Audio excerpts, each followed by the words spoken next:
안녕하세요. 토요일 아침인데요. 기사들을 쭉 다 살펴보도록 하겠습니다. 그래서 이번 주 기사는 다음 주를 준비하는 준비죠. 그래서 3존을 뭉쳐도 모자랄 판에 인버스 돌려가 개미들이라고 합니다.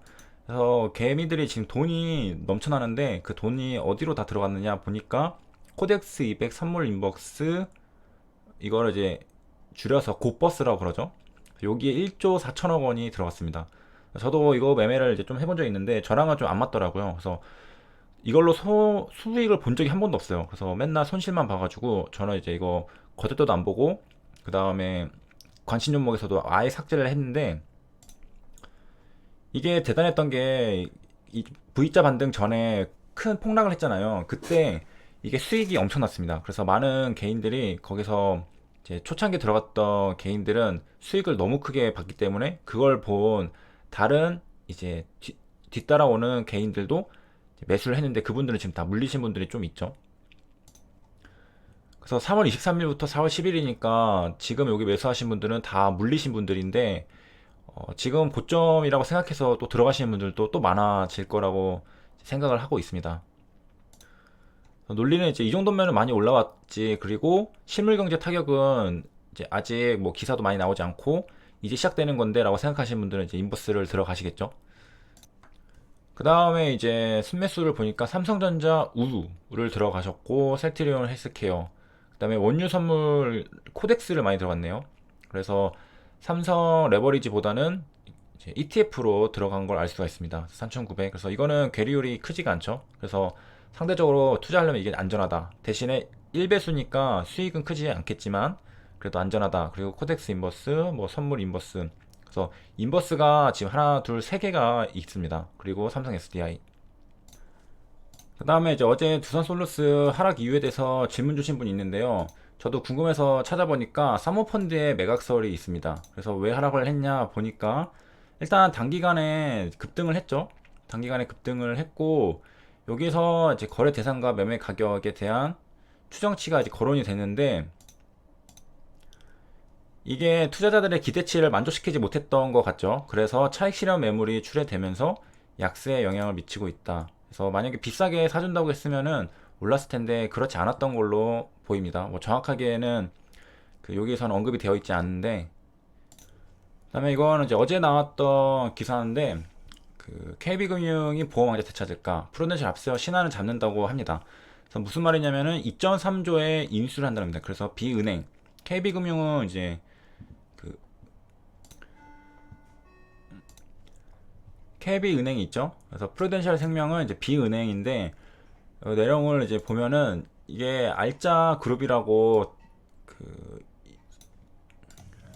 알려져 있는 프루덴셜 생명이 이제 매물로 나왔는데 이거를 이제 인수를 했다는 이야기입니다. 신한금융 지주의 오렌지라이프 인수로 빼앗겼던 리딩금융 그룹 자리를 탈환할 수 있다라는 내용인데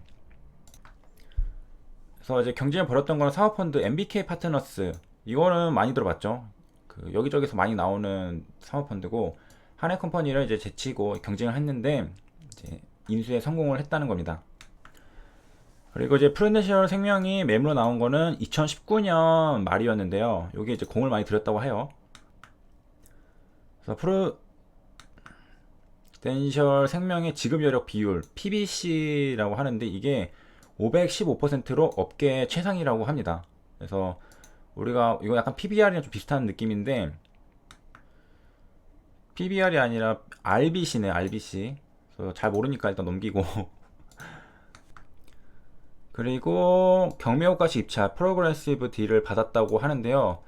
이제 KB금융이 가장 뭐 높은 금액을 이제 제시를 했다기 때문에 승인이 된 거겠죠. 최종 승자가 된 거겠죠. 그 다음에 이제 여기 영상에서 가져가야 될 거는 이 부분이겠죠. 초저금리 상황에서 이제 과거에 금리가 높았을 때는 고금리 상품을 팔았죠. 그 이자를 계속 지급해야 하는 역마진 우려에 지금 빠져들고 있거든요. 그래서 보험사들이 안 좋고, 그래서 옛날에 고금리 상품을 들은 고객들에게 전화를 한대요. 전화를 해가지고 고객님 뭐 더 좋은 상품 있으니까 이걸로 갈아타세요라고 권유를 많이 한다고 합니다. 근데 이제 고객들도 한국 사람들도 이제 교육을 많이 받았기 때문에 바보가 아니거든요. 그래서 당연히 좋은 건데 좋은 거를 왜 안 좋은 거 쓰면 왜 바꾸라고 할까? 회사는 이익을 창출하려고 할 텐데. 그래서 그런 생각을 하게 되면서 안 바꾸는 거죠, 오히려 더. 게다가 이제 보험 특성상 이게 뭐 1년, 2년이 아니라 뭐 30년, 그리고 뭐 평생 가져가는 것들이 있잖아요. 그렇기 때문에 그 이율이 막 옛날에 거는 막 7%막 그런 것도 있었다고 하더라고요. 그래서 지금은 이제 거의 제로 금리잖아요. 역마진 그거를 계속해서 이자를 메꿔야 되기 때문에 이런 문제가 해결되지 않는 한 이제 보험사들은 이 부분에서 계속해서 손실이 발생할 가능성이 높다라는 것이고요. 그 다음에 이제 한국 기업 해외 공장 셧다운이 장기화되고 있다라고 합니다. 그래서 아시아 빼고는 사실상 올스톱이라고 하는데요. 중국은 이제 벗어나서 중국 내 이제 공장 가동률은 90%가 이제 넘어가고 있는데 아직 진행 중인 데들이 많죠. 미국도 뭐 아직 진행 중이고 물론 이제 좀 정점을 찍고 줄어들려고 하는 추세이긴 하지만 그래서 보니까 현대차 엘라베마 셧다운 5월 1일까지 연장 이거는 이제 한 달 뒤에 이제 한다는 거고 한 달 뒤에 이제 공장 가동을 한다는 거죠. 그다음에 삼성, LG, 멕시코 공장 중단. 그래서 이쪽 부분들은 지금 계속 진행 중이다. 그래서 인도 정부 봉쇄를 연장하면 추가 셧다운. 인도도 지금 엄청 커졌다고 하고, 그래서 인도는 공장이 안 돌아가서 인도가 세계 석유 수입국 3위거든요. 근데 이 인도가 공장이 안 돌아가서 수입을 해도 쓸 수 없으니까 지금 아이고 이 인도는 원유 가격에도 영향을 미칩니다. 그래서 해외 공장 27%가 가동을 멈춘 것으로 집계를 하고 있는데 우리나라는 제조업이 유명하잖아요. 전자, 자동차, 철강 등의 주력 산업의 대형 공장 위주라서 셧다운 체감이 확 와닿는 그런 상태라고 합니다. 이게 대기업만 멈추는 게 아니라 그 밑에 납품하는 그 벤더들도 다 영향을 받기 때문에 이게 파급 효과가 상당히 크다는 거죠. 그리고 이제 봉쇄령이 없는 지역에서도 공장을 닫는 이유는 생산을 해봐야 판매를 할 수가 없기 때문에 수요가 줄었기 때문에 그렇다는 것이고요. 그래서 기업들 입장은 이런 겁니다. 이게 언제 끝날지, 어떤 후유증을 남길지. 사스 때 9개월 갔잖아요. 그래서 재고를 쌓아두는 모험을 할 필요가 없다라고 판단한 것으로 보입니다. 기업들의 지금 판단이고요. 그리고 중국 공장은 이제 문을 열었는데 아직 정상 가동은 완전 정상 가동은 아니라고 하고 있고요. 기사 내용을 보면은 다 지금 중단 가동했다, 중단됐다, 막 그런 얘기들이 되게 많은데 중요한 거는 이 숫자들을 좀 자세히 면밀하게 관찰을 하면서 분석을 하면서 이게 과연 얼마나 기업에 영향을 줄 수 있을 것인가를 생각해 보는 생각보다 적다면은 실물 경제에 크게 영향을 주지 않을 수 있고 넘어갈 수 있고 만약에 이게 생각보다 크다면은 시장에 영향을 줄 수가 있겠죠. 그래서 차차 이제 이런 것들도 알아나가 볼 텐데 지금 현재 이 기사만으로는 전부 다 판단할 수 없고 차근차근 제가 자료를 데이터를 제 머릿속에 집어 넣으면서 정리가 되는 그 순간이 오면은 요약해서 한번 말씀드리도록 하겠습니다.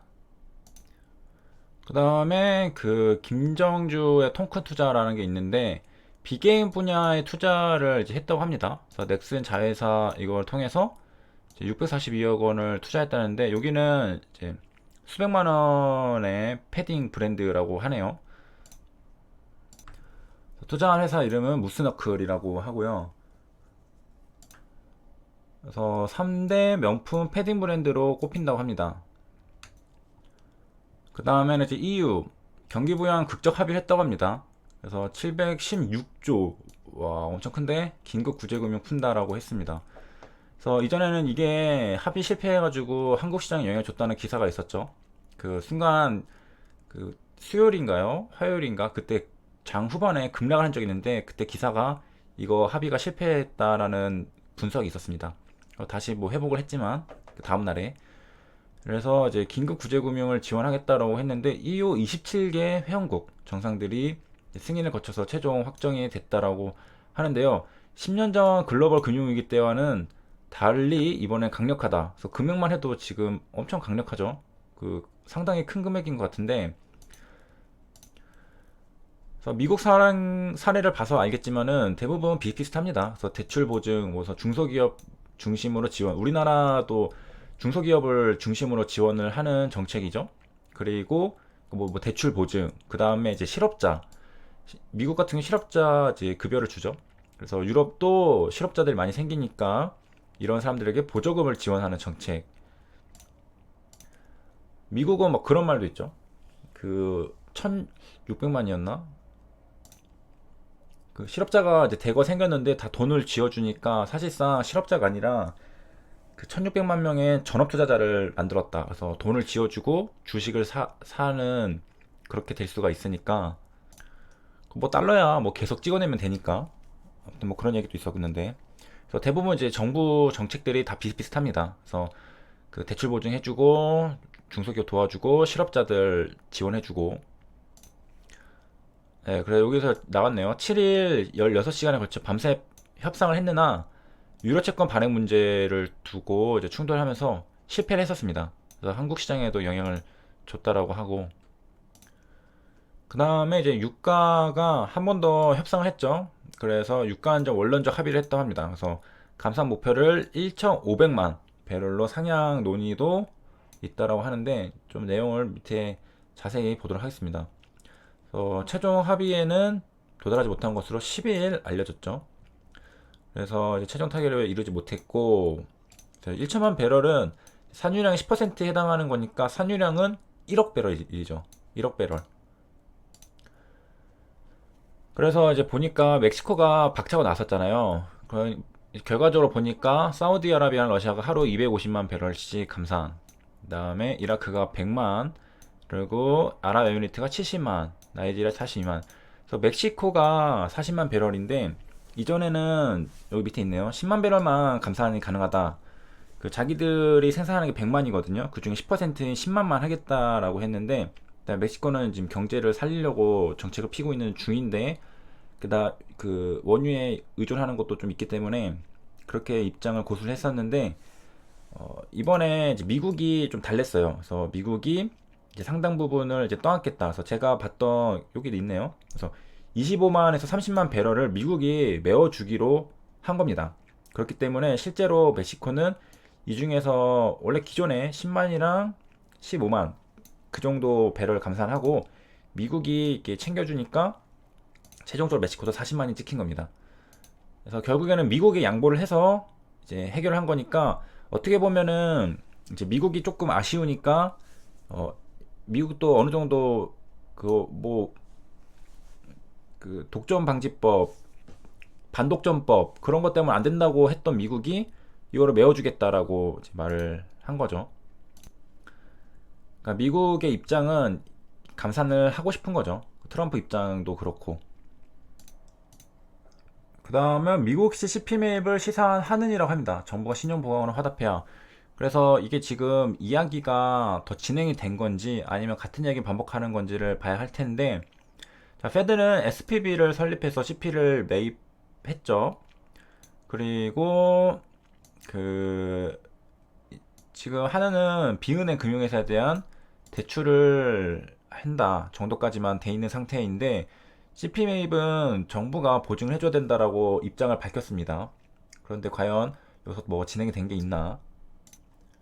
미국은 미 재무부가 100억 달러를 출자의 신용을 보강하면서 페드가 이 CP를 매입하는 그런 형태인데 하느는 지금 CP 거래를 계속 예의주시하고 있거든요. 그래서 금리가 계속 올라가고 있었는데 10조 원 규모 채권 시장 안정 펀드가 있어도 이게 좀 불안하다라는 거죠. 그래서 증권사 등이 14조 원을 발행을 했는데 이게 ABCP 자산 유동화 기업 어음 이게 한 달 이내에 만기가 돌아오는데 이게 14조 원이니까 이거를 지금 막을 만큼 충분한가? 왜냐? 채권시장 안정펀드가 10조 원짜리고 이거는 14조 원짜리고 그 다음에 실제로 이거를 매입할 수 있느냐? 체한펀드는 AA- 이상 우량 등급으로 한정되어 있기 때문에 이게 좀 부실이 예상이 되는 투기 단계에 있는 그런 것들은 매입을 할 수 없겠죠. 그렇기 때문에 이 14조 원보다도 부족하지만 실제로 매입할 수 있는 건 더 부족할 수 있다는 겁니다. 그래서 ABCP발 위기를 막을 추가 대책이 시급하다라는 시장의 목소리가 있다라는 겁니다. 그래서 결국에는 한은은 정부에게 공을 돌렸는데 정부가 좀 보증을 해줘야 가능하다라고 계속 말을 해줬기 때문이죠. 그래서 정부가 이걸 얼마나 심각하게 보느냐, 그래서 우리가 나서야 되냐, 아니면 그냥 냅둬도 괜찮을까라는 걸 판단을 해야 되는 겁니다. 그래서 ABCP 상환에 차질이 생기면은 이거 증권사가 발행을 했으니까 증권사가 영향을 받게 되겠죠. 그 다음에 플러스 증권사가 판매한 주가연계 증권 ELS가 휴지가 되는 최악의 상황도 뭐 배제할 수 없다는 우려도 나온다고 하는데요. 그 뭐 내용 없고 이거 사설이라 가지고 오피니언이라 가지고 그냥 있는 내용을 얘기한 거네요. 그 다음에 이제 배미는 열흘 만에 백기를 들었다라고 했습니다. 그래서 자영업자들 배려하지 못했다. 그래서 새 요금제 철회. 그래서 이런 것들은 이제 좀 타이밍도 잘 노려야 되는데 그 임대업자들 중에서는 자기 이제 임차한 사람들을 배려해서 임대료를 좀 깎아주는 그런 착한 건물주들도 막 나오면서 TV에도 방영되고 그러는 와중에 이 자영업자들 다 지금 죽어나는 중인데 이분들을 지금 그 고통에 공감하지 못하고 매출이 뭐 반토막 나고 막 더 심하게 깨지신 분들도 많으시잖아요. 그래서 국민들이 엄청 반발을 한 거죠. 게다가 그 물론 이 매각하는 거는 뭐 각자 그냥 개인의 판단이니까 뭐라 할 수 없지만은 그 독일 기업에게 팔아가지고 약간 지금 국민들 입장에서는 매국노 취급도 받고 있는 상태이기 때문에 그러니까 이미 안 좋은 시선으로 바라보고 있는데 이렇게 또 그 요금 체계까지 눈밖에 나는 짓을 하니까 이제 여기저기서 이제 들고 일어나는 거죠. 그래서 뭐 오픈 서비스 체계를 백지화하고 이전 체계로 돌아가겠다. 그래서 외식업주들 고충을 배려하지 못했다. 새 요금제 도입을 해 많은 분께 혼란과 부담을 끼쳤다. 그래서 뭐 이거는 구체적인 내용인데 저는 뭐 자세히 읽어보진 않았습니다. 그래서 뭔지는 모르겠지만 지금이 상당히 예민한 시기인 것은 확실한 것 같습니다. 그리고 이제 자산파랑 현금 챙기는 기업들이 이제 있는데 뭐 예전부터 있었죠. 두산도 지금 그 두산몰 4천억짜리 그거 팔려는 가능성이 있다, 유력하다라는 분석도 있고, 그래서 2월 이후 이건 실제로 파는 겁니다. 건물 토지 설비 매가격이 1.3조 원이라고 하는데요. 그래서 대기업까지 유동성 확보에 나섰다라고 하고 이마트는 지금 장사가 잘 안 되죠. 뭐 쿠팡도 있고 그 경쟁자들이 많기 때문에 서울 마곡동 부지를 매각했고 LG 하우시스도 울산 사택을 팔았다고 합니다. 그래서 이제 두 달간 기업들 자산이 1조 3천억 원을 팔았다. 그래서 유동성, 그러니까 돈이 필요하다는 겁니다. 그래서 자산 있어봐야 그 유동성이 없으면은 도산하게 되니까 현금을 좀 챙겨 놓으려고 하는 거죠. 그리고 워런 버핏도 최근에 원래 그 벅처 해서웨이는 현금이 많은 회사인데 에도 불구하고 그 채권을 발행해서 엔화 표시 채권을 발행해서 자금을 4조 원인가 조달을 했죠. 어디다 쓸지 모르겠지만 아마도 이제 하락기에 레버리지를 땡겨가지고 풀매수 하려고 하는 게 아닐까라는 생각이 좀 들긴 하는데 뭐 일단 봐야 되겠죠. 그래서 유형차산 처분 공시 건수는 이제 총 14건이라고 합니다. 2월 이후로 말이죠. 그래서 이런 것도 공시를 읽어보는 것도 공부가 될 텐데 귀찮고. 그래서 매각액은 뭐 이렇게 있다. 그래서 처분 공시는 자산 총액의 5% 이상의 토지, 건물 등을 매각할 때 알리는 겁니다. 그래서 만약에 뭐 4%라고 한다면은 안 알려도 되지만 5%가 넘는다는 것은 꽤 유형 자산 총액 중에 비중이 그래도 꽤 높은 거니까 투자자들에게 알려줘야 한다는 거죠. 그러니까 이 공시가 나왔다는 것은 그만큼 그 자산 대비 좀 큰 비중을 뭔가를 팔았다라는 겁니다. 그래서 현금 확보를 하고 있고, 그 다음에 이마트는 여기 원래는 이제 업무용지 여기에 복합 쇼핑몰 스타필드를 열 예정이었는데 지금 여의치가 않으니까 그냥 팔아버렸습니다. 그래서 이 부동산 매각을 영업을 하려고 했는데 못하고 그냥 팔아버린 거고요. 그래서 일부 면적을 임차를 하기로 했습니다. 그래서 원래 가지고 있던 건데 그걸 팔고 임차를 해서 창고형 할인점을 여는 쪽으로 선택을 했다라고 하고요. 그다음에 LG그룹의 산업자재 업체 LG하우시스도 이거는 사택을 팔았습니다. 사택을 팔고 그다음에 매각 계약이 엎어지는 사례도 지금 많다고 하는데요. 아모레퍼시픽도 지금 팔려고 했다고 하네요. 성암빌딩을 1600억 원에 팔려고 했는데 이게 한양건설이 살려고 했다가 그 안 사기로 한 거죠.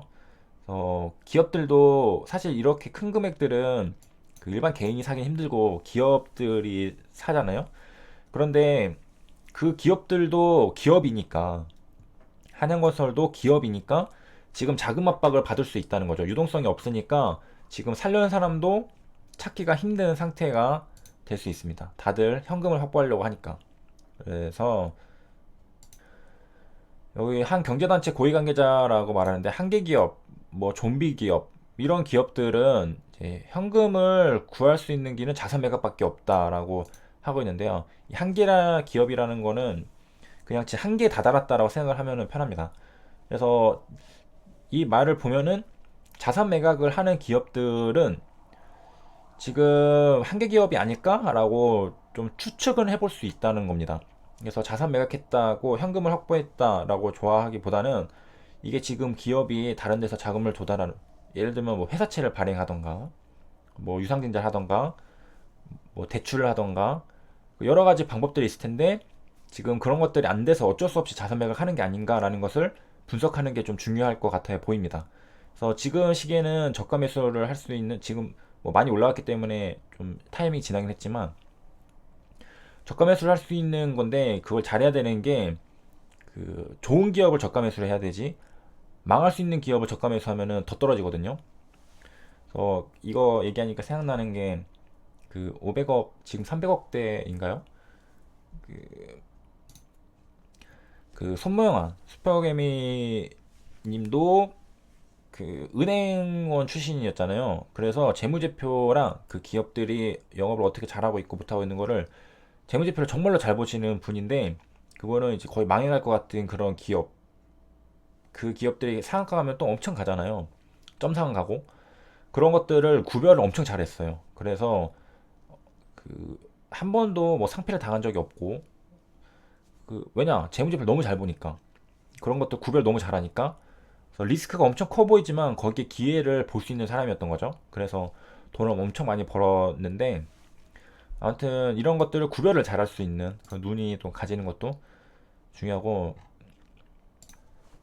그런 부분을 이제 잘 모르면은 좀 힌트를 받을 수 있는 것들은 또 있긴 있습니다. 그래서 여기 보면은 지분 돌리는 오너가라고 나오는데 여기 그 내부자들 가장 최고 내부자로 하는 건 사실 오너가죠. 근데 그분들이 매수를 했다는 것은 회사가 위험하다 싶으면은 매수 안 하겠죠. 하지만 싸게 살 수 있다라고 생각을 했기 때문에 가장 잘 아는 사람들이 샀다는 겁니다. 그래서 여기 매입한 오너가 일가를 보면은 뭐 LS, 뭐 금호석화, SK네트워크스, 한솔, 노루, 사조 뭐 이렇게 있다라고 합니다. 여기 주식이 있네요. 그래서 이런 것들 한번 검토를 해보시고 괜찮다 싶으면은 따라가는 것도 나쁘지 않다고 생각이 듭니다. 그래서 64,000원이었던 게 이제 4만원대까지 떨어졌는데 금호석화 주식을 지금 샀다는 거죠. 그래서 5억 원을 증여를 했습니다. 현금으로. 그런 다음에 그 딸이거든요. 그 따님이 5억 원어치를 이제 지금 4만원대에서 샀습니다. 그렇다는 것은 이 정도면은 이제 사도 되겠다라고 생각을 했다는 거죠. 근데 또 정확히 뭐 저점을 예측하고 사는 건 아니라는 걸 알 수 있는 게 이제 이전에는 74,000원대에서 매입을 했습니다. 그래서 훨씬 물론 이런 위기는 예측할 수 없으니까 74,000원대도 아마 이제 조금씩 지분을 넘겨주려고 하는 게 아닌가, 이제 상속하려는 거죠. 조금씩 증여를 하고. 그래서 74,000원대 매입을 이때도 아마 싸다고 생각해서 뭐 매입을 한 거일 수도 있고 경영과 참여시키려고 그런 걸 수도 있고 아무튼 이제 3만원대는 훨씬 싼 거죠. 그러니까 매입을 이제 증여까지 해가면서 한 거고 그다음에 SK 네트워크스도 62억 원을 들여서 SK 주식을 샀다고 합니다. 그리고 뭐 이유는 다 제각각이라 하는데, 그 한솔은 뭐 주주 가치 제고와 책임 경영 차원이라고 했고, 사조랑 노르는 승계에 활용하는 모양새다라고 했는데, 아마 대부분 기업들이 이 승계에 활용하는 쪽으로 했을 겁니다. 저가에 이렇게 매수할 수 있는 기회가 그렇게 많지가 않죠. 그래서 사조그룹, 노르홀딩스, 뭐 효성, 그리고 여기는 이제 또 미성년 자녀들도. 그 다음에 이거는 이제 매달 추적한 사업권 결제 데이터 BC카드가 스타트업에 제공한다는데, 데이터 3법이 지금 아직 그 어떻게 되는지 모르겠는데 통과가 안 될 걸로 제가 기억을 하고 있는데, 아마도 이제 결제 데이터 부분은 이제 익명성을 보장하는 그 상태로 지원을 하겠죠. 그래서 어떻게 지원하냐, 데이터 바우처 지원 사업 참여하는데 월 4억 건씩 쌓이는 것을 어떻게 낮은 가격으로 판매를 하거나, 결제 데이터로 상권 정보를 분석해 예측해 준다라고 하네요. 그래서 데이터 바우처 지원 사업에 참여를 한다. 그래서 바우처를 줘가지고 이제 저렴한 가격에 데이터를 쓸 수 있게, 사용할 수 있게 이제 하는 겁니다.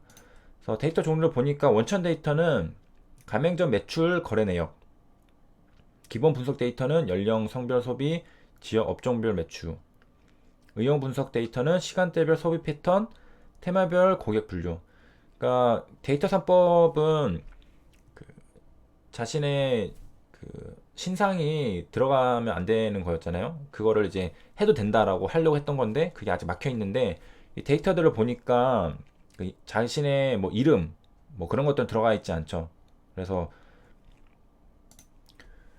데이터 3법이랑에 저촉되지는 않고, 데이터 3법의 저촉이 아니라